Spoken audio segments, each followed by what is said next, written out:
Boa noite, meus irmãos. Na paz de nosso Senhor Jesus Cristo. Meus irmãos, eu vou tentar ser bem breve também para não tomar muito tempo. E a leitura que eu gostaria de fazer, obrigado, pastor. Em 1 Coríntios 11, vou ler só o último versículo 26 do que eu tinha marcado, né? Era mais, mas eu vou ler só o último. E como é uma noite de Santa Ceia, né? A noite da ceia do Senhor, eu gostaria de falar um pouquinho sobre isso, para que nos lembrar de que não devemos ver, né, a ceia do Senhor uma vez por mês, ou às vezes um pouquinho mais do que isso, mas apenas como um ritual de um culto, né? Nós não podemos deixar esse pensamento cair em nossas mentes. Então, o versículo 26 de 1 Coríntios 11, ele diz o seguinte: porque todas as vezes que comerdes este pão e beberdes este cálice, anunciais a morte do Senhor até que venha.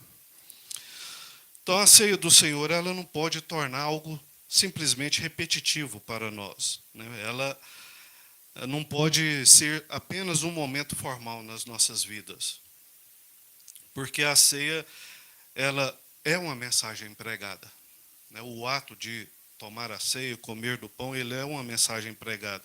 Ele é uma profecia viva em nossas vidas, inclusive. É uma declaração espiritual, é um renovo para a igreja e é um grito de esperança, né? Então é sobre esses pontos que eu gostaria de mencionar um pouquinho. Paulo, inspirado pelo Espírito Santo, ele coloca um selo sobre a ceia, até que ele venha. Por isso repetimos esse ato. E essa frase, ela carrega três realidades que moldam a nossa fé cristã, né? A cruz do passado foi o exercício para a nossa salvação, né? A comunhão do presente é o que nos sustenta durante a caminhada, e a esperança futura é o que nos une, né? E nos mantém firme. Então, a ceia, ela reúne Calvário com a igreja e glória. Ela conecta o sofrimento da cruz à vitória final, né? Hoje vamos caminhar nesses três pilares de forma bem rápida. A ceia, ela aponta para o passado, né, mostrando que é através da cruz que fomos e somos salvos. É um memorial instituído pelo próprio Cristo, né, onde foi clara: fazei isto em memória de mim.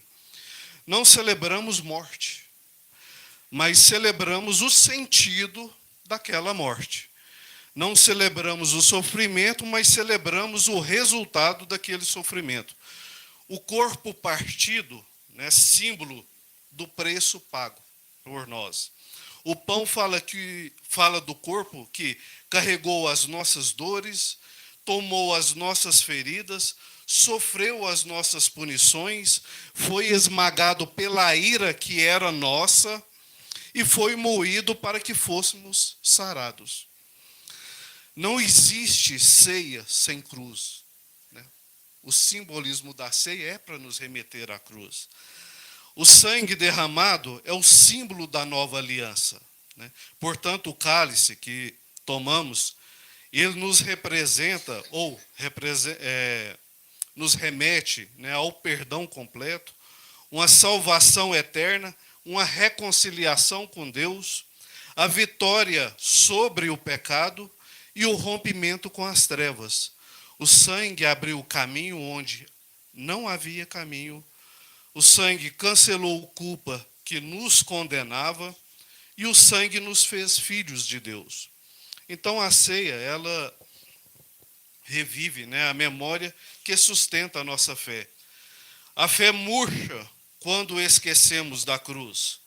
A ceia é o antídoto contra esse esquecimento espiritual. Então, por que nós participamos da ceia, né? Porque o mundo tenta apagar de nossa mente o sacrifício de Cristo. Temos tantas coisas para envolver as nossas mentes que às vezes isso passa por alto. Porque a carne tenta nos afastar da graça. Porque a cruz precisa continuar sendo o pilar central de nossas vidas. A ceia nos leva novamente ao Calvário. E ali ouvimos uma voz ecoando, dizendo: está consumado. Isso é o que nos traz vitória.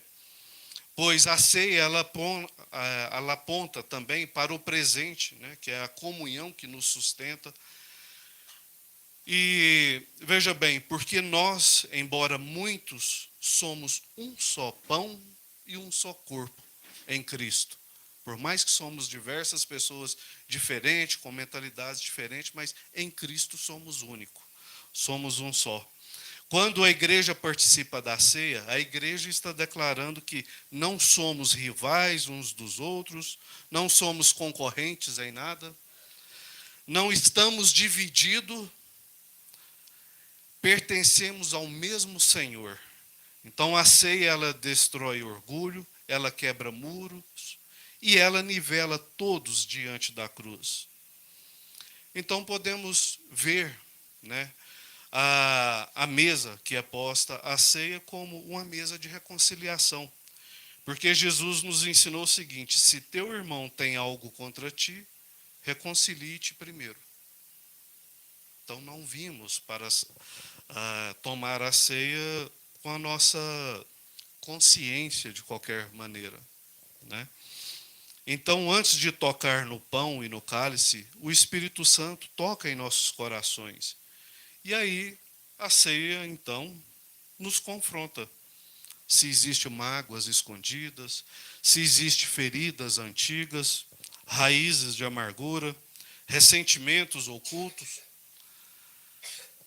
E a ceia, de uma forma implícita, ela nos diz o seguinte: não venha para a mesa sem servir também do perdão. Então, não devemos participar da ceia sem que o nosso coração esteja livre, esteja liberando perdão para quem precisa. Pois a mesa da santificação, né, como Paulo ordena, examine-se e coma. Ele não falou para examinar e ficar sem comer, ou, como já tive oportunidade de conversar com algum pastor e falar, né, não é examina se o seu irmão pode, e aí ele vai lá, não existe isso, né? Então é cada um que carrega consigo mesmo, né? O exame precede a nossa comunhão, né? A ceia é um convite ao arrependimento. Pois na ceia o Espírito Santo é quem nos ilumina, né? O coração se quebranta através da voz do Espírito Santo. É através da voz do Espírito Santo que o nosso orgulho cai, né? Que a nossa vida é alinhada e que a santidade cresce em nossos corações. Portanto, a ceia, ela é assim um alimento espiritual, né? Vocês, né, a ceia de forma simbólica, ela está dizendo para nós, né, você não está sozinho.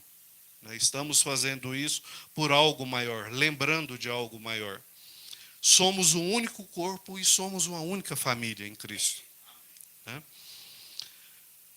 E o terceiro ponto que eu anotei sobre a Santa Ceia é que ela aponta também para o nosso futuro, que é a volta de Jesus Cristo.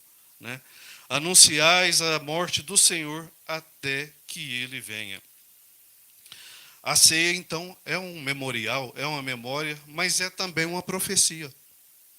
Né? É uma esperança acesa, é uma lâmpada cheia de azeite, pois a ceia anuncia um Cristo que volta. Não celebramos um morto, celebramos um rei que virá buscar uma igreja. E por isso estamos aqui. O pão nos diz o seguinte: ele morreu, né? Foi partido. O cálice nos diz, mas ele vive. Quanto mais velho o vinho, melhor ele é. Portanto, a ceia nos diz, ele voltará. Ela nos chama a uma vigilância, né? A mesa do Senhor confronta vidas mornas, fé apagada, distrações mundanas, acomodação espiritual, pois ela nos lembra das virgens prudentes, lâmpadas acesas, azeite guardado, vida preparada. Ela nos mantém firme na esperança. Vivemos dias difíceis, é claro, todos passamos por isso. Mas a ceia nos lembra que este mundo não é o nosso lar.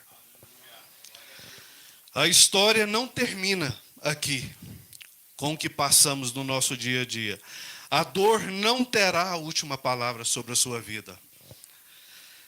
Jesus vem buscar a sua igreja, e a ceia é o lembrete repetido. A qualquer momento, o rei virá. O que a ceia nos chama a viver, então? A ceia hoje te chama para 3 decisões. Primeiro, volte para a cruz, onde a culpa cai, onde o pecado morre, onde a graça reina. Volte para a comunhão. Pessoas, relacionamentos, igreja e corpo. Isso fala de comunhão. E volte para a esperança. Volte a esperar Jesus. Volte a se preparar. Volte a sonhar com o céu, antes que ele venha. Volte para ele hoje, então. Jesus está nos chamando, está chamando quem está afastado, quem está frio, quem está ferido, quem está caído, quem está cansado, quem está precisando recomeçar. A mesa da ceia é também uma mesa de reencontro. Antes que ele venha buscar a igreja, ele quer voltar a reinar no teu coração. Essa é a mentalidade que temos que ter sempre em nossas vidas, meus irmãos. Antes de tomar da ceia, feche seus olhos. Senhor, que esta palavra nos leve de volta à cruz, nos una em comunhão e nos prepare para a tua volta. Dá-nos um coração quebrantado, uma fé viva e uma esperança acesa, até que tu venhas para buscar a tua igreja. Em nome de Jesus.